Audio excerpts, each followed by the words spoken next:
ইংরাজি এ অক্ষর দিয়ে তরমুজের আইসক্রিম। প্রথমে এ অক্ষর বানান, তারপরে ওই পাশে একটা আঁচ বাড়িয়ে দিতে এটার সাথে এটা মিলিয়ে দিতে হবে, তারপর এখানে ডান্ডি দিয়ে দিতে হবে, তারপর এখানে আমি কালার করব। এখানে আমি রেড কালার করব সুন্দর করে। আপনারা এইভাবে করে নেবেন রেড কালার।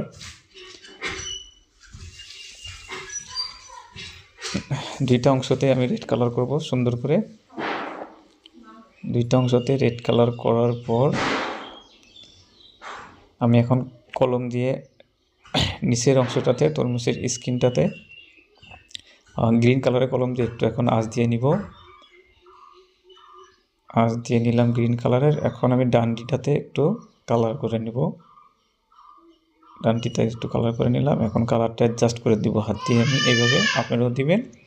তারপর এখানে পিস্টেল কালারের ব্ল্যাক পেন দিয়ে আপনারা এইভাবে বিছি দিয়ে দিবেন। দেখেন সুন্দর তরমুজের আইসক্রিম হয়ে গেল।